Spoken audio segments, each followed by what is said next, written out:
Bismillahirrahmanirrahim. Good morning and welcome to this new video. In this video, I am going to explain production possibility frontier and efficiency in all its forms. So the title of this presentation is Production Possibility Frontier, Technical Efficiency, Productive Efficiency, Allocative Efficiency, Economic Efficiency, and so on. Presentation scheme of this lecture is that I'll deal with the economic efficiency, I'll define production possibility frontier, and then I'll delineate the difference between productive efficiency and technical efficiency. With respect to production possibility frontier, I'll explain marginal rate of product transformation. I can also explain opportunity cost with the help of production possibility frontier. Then I'll discuss allocative efficiency and economies of scale, followed by dynamic versus static efficiency, and I'll also explain social efficiency and so on. So let me start with the production possibility curve. Production possibility curve is also known as a production possibility frontier or production possibility boundary, and it is a graphical representation showing all the possible options of output for two goods that can be produced by using all factors of production where the given resources are fully and efficiently utilized per unit of time.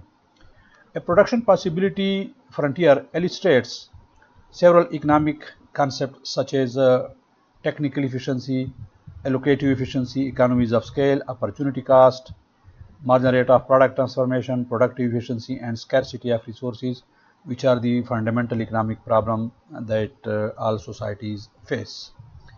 The trade-off is usually considered for an economy, but it also applies to each individual household and economic organization. One good can only be produced by diverting resources from other goods, and so by producing less of them. This is the graph of production possibility frontier, and graphically bounding the production set for fixed input quantities. The production possibility frontier curve shows the maximum possible production level of one commodity for any given production level of the other, given the existing state of technology.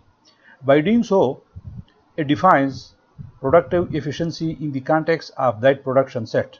A point on the frontier indicates efficient use of the available inputs such as points B, D, and C in the graph. A point beneath the curve such as A indicates inefficiency in production, and a point beyond the curve such as X indicates unattainable or it is impossible. So it indicates impossibility. Production possibility frontiers are normally drawn as concave when viewed from the origin, but they can be represented as convex to the origin or linear, that is straight line, depending upon a number of assumptions. An outward shift of the production possibility curve results from the growth of the availability of inputs such as physical capital or labor, or from technological progress in the knowledge of how to transform inputs into outputs. If there is outward shift in the production possibility curve from left to right, that indicates economic growth. So such a shift reflects, for instance, economic growth of an economy already operating at its full productivity on the production possibility frontier, which implies that more of both outputs can now be produced during the specified period of time without sacrificing the output of either good. Conversely, the production possibility frontier will shift inward if the labor force shrinks, the supply of raw materials is depleted, or a natural disaster decreases the stock of physical capital. In microeconomics, the production possibility frontier shows the options open to an individual, household, or firm in a two-good world. By defining each point on the production possibility curve is productively efficient. But given the nature of market demand, some points will be more profitable than others. Equilibrium for a firm will be the combination of outputs on the production possibility frontier that is most profitable. From a macro perspective, the production possibility frontier indicates the production possibilities available to a nation or economy during a given period of time for broad categories of output, say investment goods and capital goods. It is traditionally used to show the movement between commodities, between committing all funds for consumption on the y-axis versus investment on the x-axis. However, an economy may achieve productive efficiency without necessarily being allocatively efficient. So it means that an economy may be productively efficient, but that may not necessarily be allocatively efficient. Market failure, for example, imperfect competition or externalities, and some institutions of social decision making like government and tradition may lead to the wrong combination of goods being produced, hence the wrong mix of resources being allocated between producing two goods compared to what consumers would prefer given what is feasible on the production possibility frontier. The two main determinants of the position of the production possibility frontier at any given time are the state of technology and management expertise, which are reflected in the available production functions and the available quantities of factor of production, including materials, direct labor, and factory overhead. Only points on or within a production possibility frontier are actually possible to achieve in the short run. In the long run, if technology improves or if the supply of factors of production increases, the economy's capacity to produce both goods increases. If this potential is realized, economic growth occurs. For example, in this diagram, if the production possibility frontier shifts from this to this, then economic growth occurs, and we can say that there is economic expansion.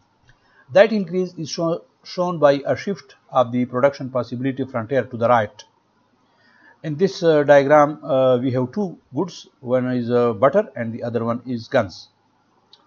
Conversely, a natural, military, or ecological disaster might move the production possibility frontier to the left in response to a reduction in an economy's productive capability.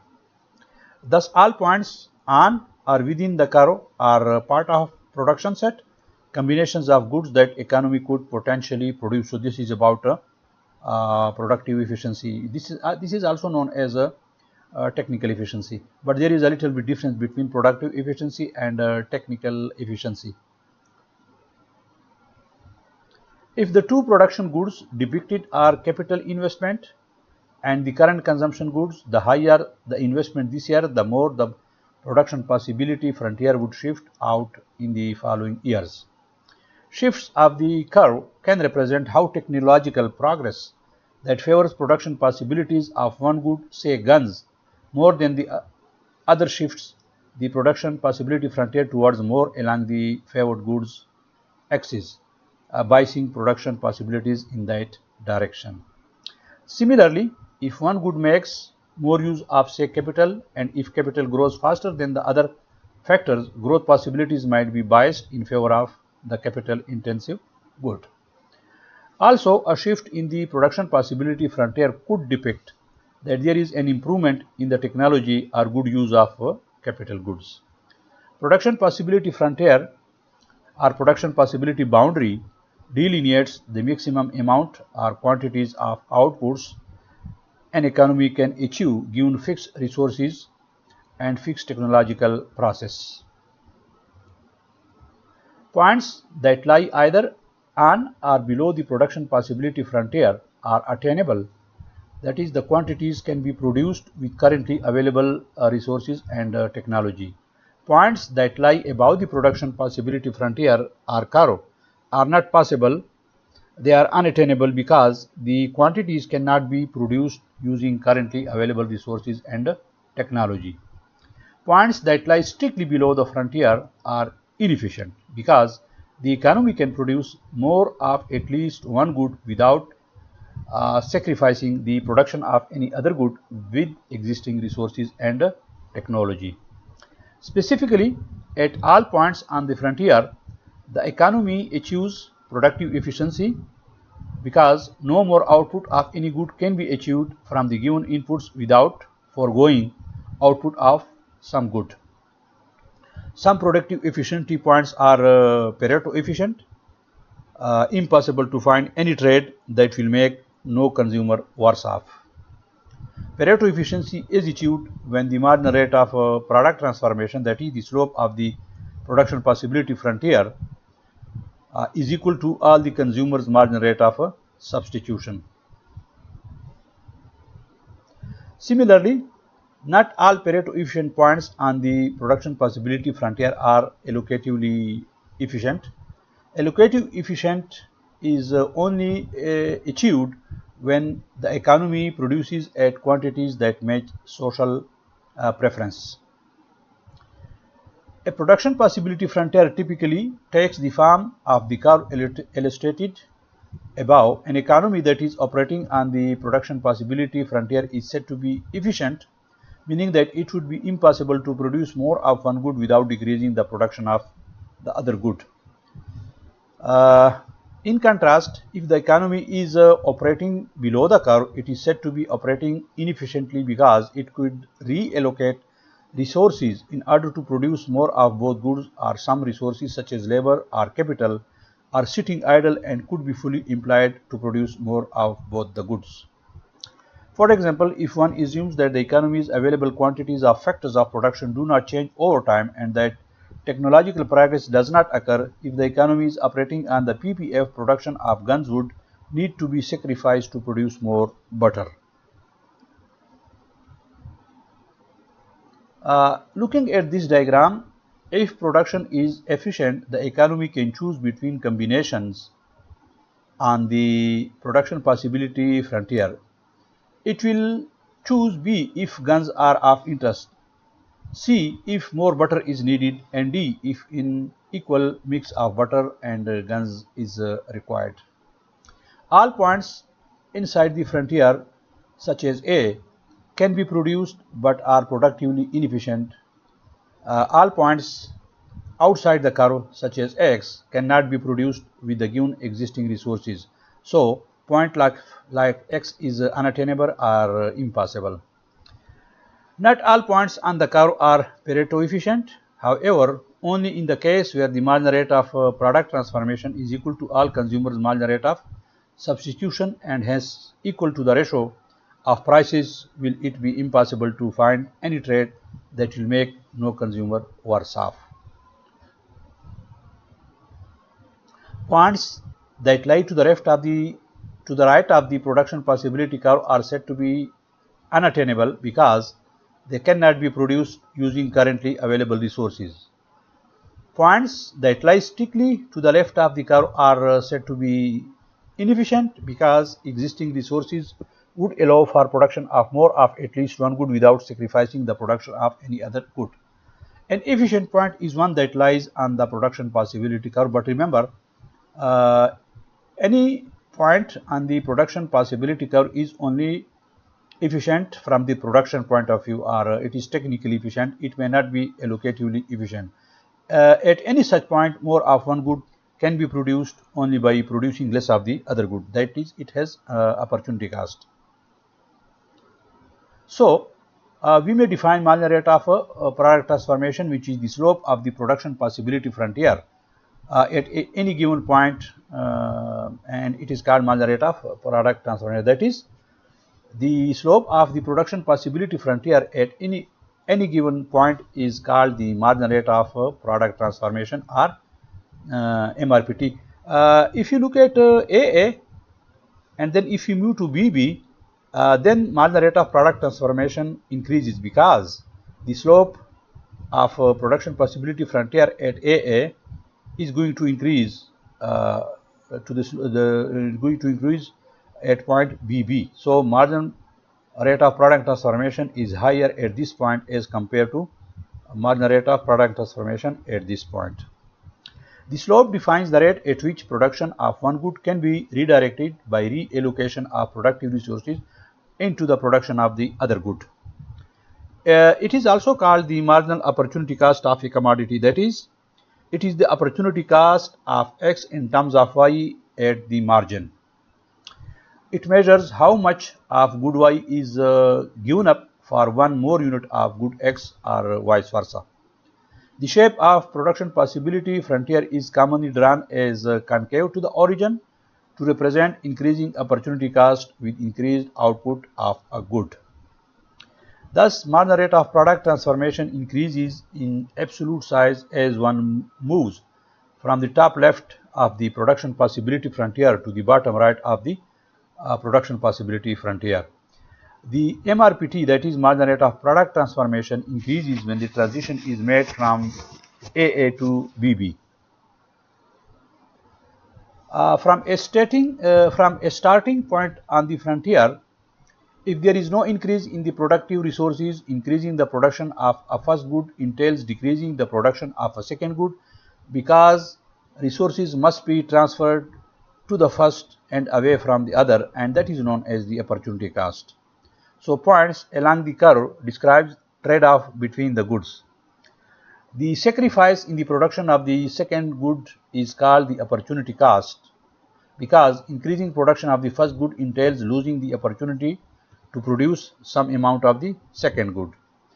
And opportunity cost is measured in the number of units of the second good foregone for one or more units of the first good.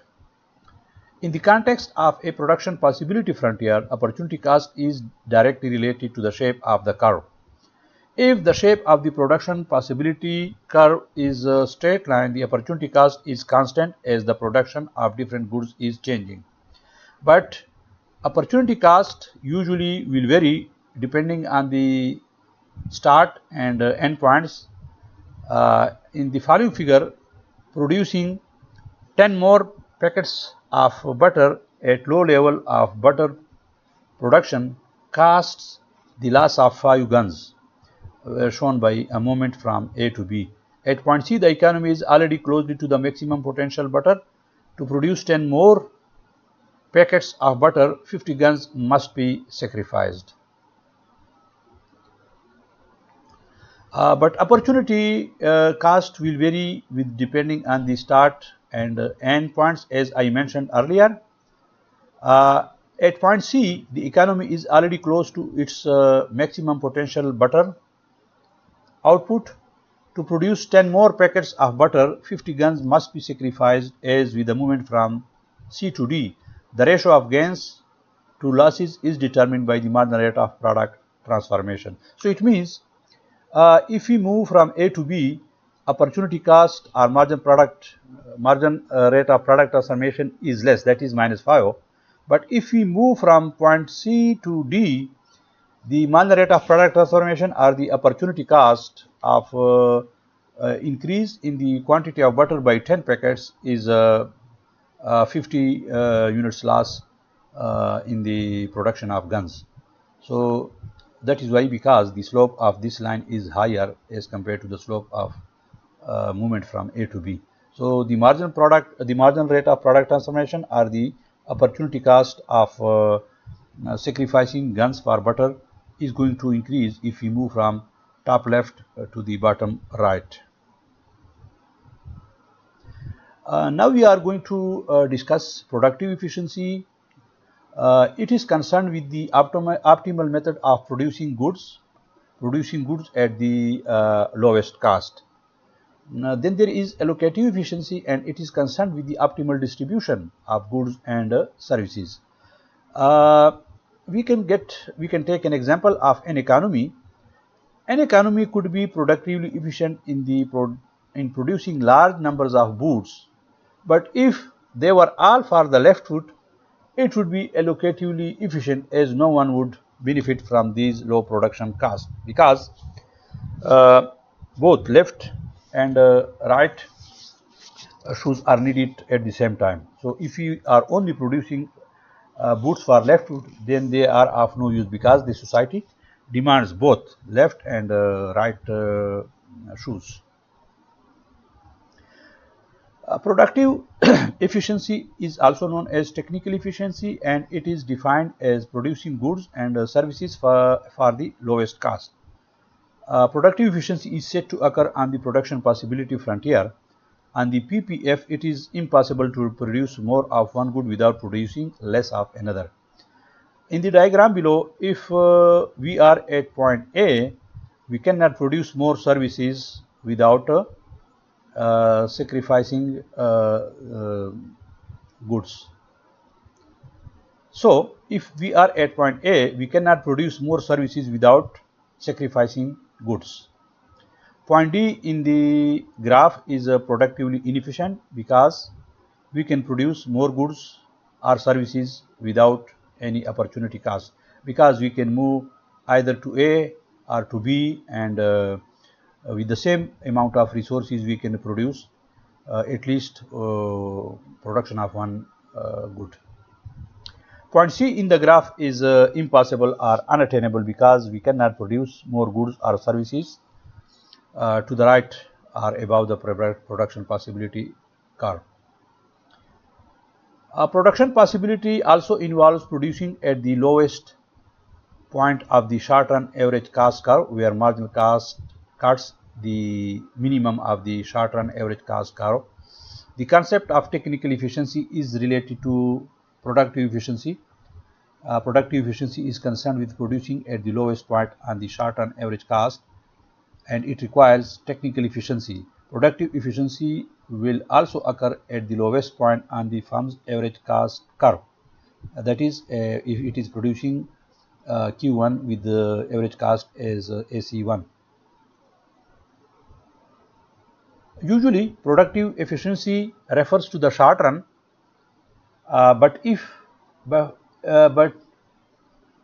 can also refer to producing at lowest point on the long run average cost curve, benefiting from the economies of scale. So, related to productive efficiency is the concept of technical efficiency. Technical efficiency specifically refers to the optimal combination of inputs, that is, using the minimum combination of labor and capital to produce a certain quantity of goods. Now we come to explain allocative efficiency, and it is quite different and is more concerned with the distribution and allocation of resources in society. Technical efficiency is the first order condition or a necessary condition for allocation efficiency to be achieved. However, allocative efficiency also requires that the optimal allocation of resources. Technical efficiency is important but not essential. This occurs when goods and services are distributed according to the societal needs or as per consumer preferences. An economy could be productively or technically efficient but produce goods people do not need. This would be allocatively inefficient. Allocative efficiency occurs when the price of the good is equal to the marginal cost of production, and this occurs at an output of 70 in the below diagram when price is $11 and that is equal to marginal cost. So, if output occurs at 70, if 70 units of output are produced, then the marginal cost of producing the output is equal to the price of that output, or we can say that marginal utility or price is equal to the marginal cost of producing that good. So, Q1 is allocatively efficient. If you are producing output of 40 units, the price of the price of this commodity or this produce would be $15, which is much greater than the marginal cost of $6. So, there is under consumption of these goods. So, this market or this firm will be allocatively efficient if it is producing 70 units, because at this point marginal unit or marginal benefit is equal to the marginal cost.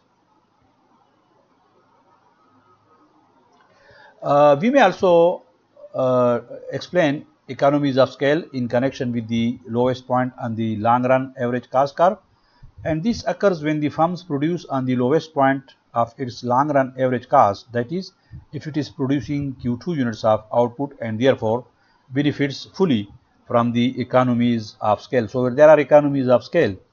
The long run average cost curve becomes perfectly elastic at its minimum point. We can also explain the type of efficiency which is known as dynamic efficiency.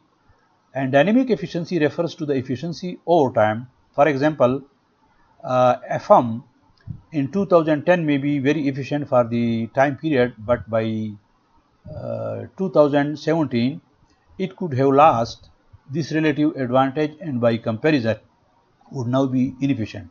So dynamic efficiency involves the introduction of new technology and working practices to reduce costs over time. So maybe this economy or this firm was having efficiency and it was producing Q1 with the minimum of long run average cost given by AC1, but over time if it could reduce cost, then the same output can be produced with the lower average cost, that is at the minimum of the long run average cost in 2017. So if over time the production cost or the average cost are decreasing, then we call that dynamic efficiency, that is dynamic efficiency over time. In contrast, there is the idea of static efficiency, and static efficiency means efficiency at a particular point in time. For example, before 2017, this firm was having efficiency at this particular point in time, that is 2010. So this was known as a static efficiency. But when we discuss efficiency over time, then the same output is produced with lower average cost, long run average cost in 2017, and this is known as dynamic efficiency as compared to this. We can also discuss social efficiency, and social efficiency occurs when externalities are taken into consideration and occurs at an output with the social cost of production, that is SMC, equals the social benefit, the marginal social benefit. So this curve shows this is known as a demand curve, and it also shows marginal social benefit, and it will be equal to marginal social benefit, that will be equal to social cost of the production, marginal social cost. So marginal social cost are represented by this curve SMC, and marginal social benefits are represented by the demand curve. So both of them are intersecting each other at this point. So this is a social efficiency. Here there will be economic efficiency or allocative efficiency, but if we introduce social benefit and social cost, then in that case social efficiency will be at this point where SMC and SMB are equal to each other. So this point. Now we can define social efficiency. This is the optimal distribution of resources in society, taking into account all external costs and benefits as well as internal costs and benefits. So social efficiency occurs at an output where marginal social benefit is equal to marginal social cost. Social efficiency is closely related to the concept of Pareto efficiency, and it is a point where it is impossible to make anyone better off without making someone else worse off. And we may also note that social benefit are equal to private benefit plus external benefit, and social cost are equal to private cost plus external cost. So in this diagram, social efficiency occurs at an output of producing 16 units where marginal social benefit is equal to marginal social cost. So ladies and gentlemen, with this we conclude, and we can define economic efficiency as efficiency which is concerned with the optimal production and distribution of scarce resources. So it means that economic efficiency includes both productive efficiency and allocative efficiency. So I hope this was quite interesting for you, and There are a number of concepts which are related to efficiency, and these include technical efficiency, productive efficiency, allocative efficiency, dynamic efficiency, static efficiency, and social efficiency. We also have marginal rate of product transformation, production possibility curve, production possibility frontier, and production possibility boundary, and the opportunity cost and scarcity. Ladies and gentlemen, if you haven't yet subscribed to the channel, kindly do subscribe to the channel and do not forget to click on the bell icon so that you can get notification about my new videos that I'll upload for you. Thank you very much for watching this video. Kindly share various videos of this channel in various WhatsApp groups so that these could reach to the maximum possible number of people. Thank you, and see you in another video.